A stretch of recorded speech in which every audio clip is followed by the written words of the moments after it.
Okay, now this is a diamond impregnated polishing disc. It's rubber with the Velcro back. Now this is designed to go onto a piece like this that goes onto a grinder. Now there's a nut normally that goes in there and it tightens down to your grinder. Well, it's missing, and this goes on here normally. But why can't you improvise with your sander? And actually you can. Alright, as you see, I've got one on there. That's a 200 grit diamond polishing pad and spray bottle. Okay, I've just gone over this lip right here. As you can see, it darkened it, and it looks much better. I haven't spent a whole lot of time on it. I just kind of tested it out and decided, well, I'll show you the update on this. Okay, now there is the before and the after. I haven't even wiped this down, so you can see you wiped it, you clean this up, it's going to look pretty nice. Okay, and so just wipe this edge off. See, it's not too bad. So let's see how this works. Okay, let's not turn on the sander until we're ready. Okay, so I'm going to just get this wet. With these diamond polishing pads, you definitely want to get it wet. Okay, wet is good. Now you don't want too much water in on your sander, but we're down here. All right, now we're not going to tilt this up on the edge, or we'll be sanding this Velcro pad, which we don't want to do. So we just basically keep it flat, and we're good.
Okay, now I have firm pressure on this as I'm doing it, as I'm going over this.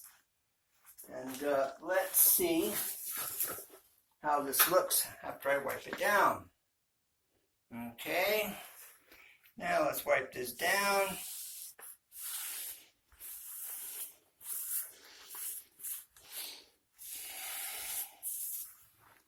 There we go. Look at that.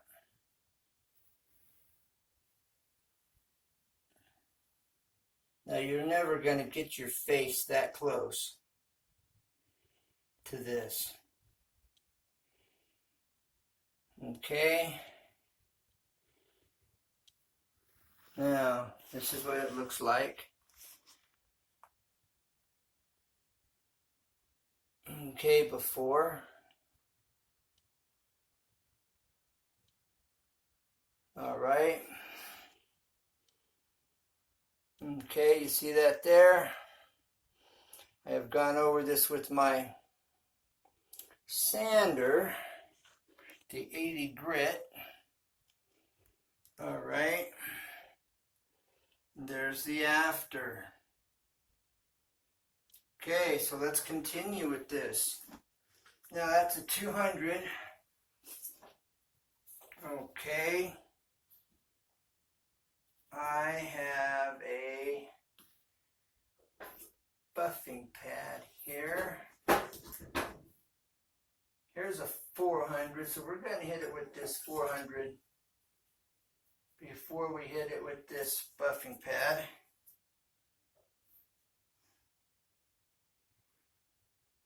And it will tell you what it is. It's hard to see, but maybe we can zoom. See, there's 400 right there, all right?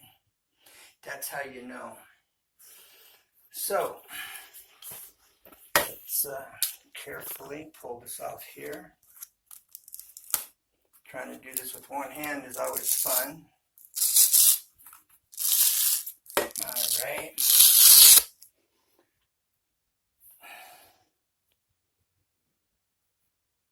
Oh, wait a minute. I thought that was 300. Is that 800? That's 800, folks. So I'm going to take it down here with the 4. Okay, it's just kind of in reverse. I had my eyes did not catch that. I thought it was a 3. I called it a 2, but it was actually an 8. So this needs to be on here first. Okay, that's kind of off center a bit. Okay, that's fairly centered. Okay. Now, let's see.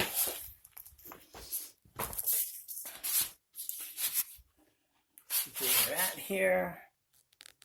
Okay. This is just water in a spray bottle. That's all it is.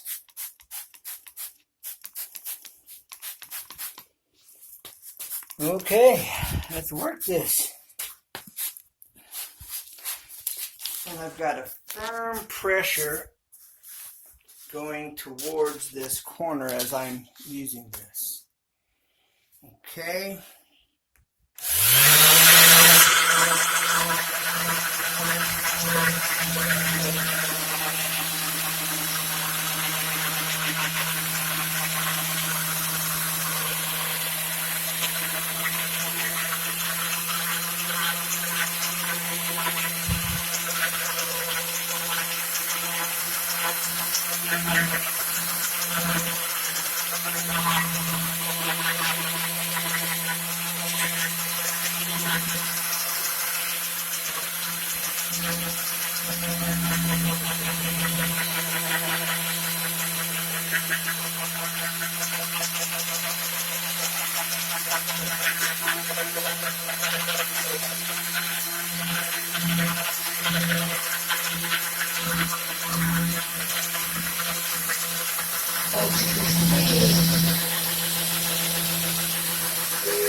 But as you see, I am not flat, although it looks like I'm flat.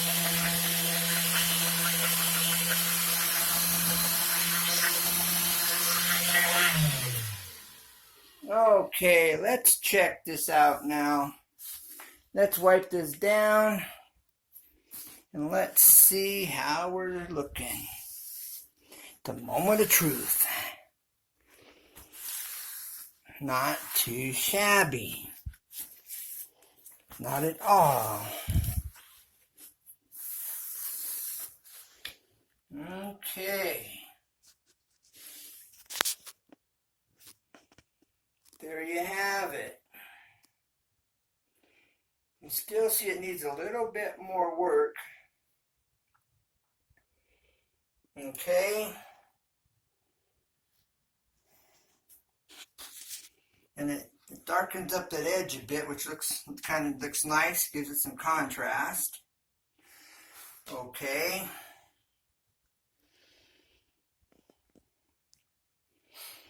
So, I am not even done yet with it. Okay, that's a round over. Okay, I call it a bull nose, but that's a round over. Okay, as you can see, it's rounded here. All right, so I'm going to work this a little more.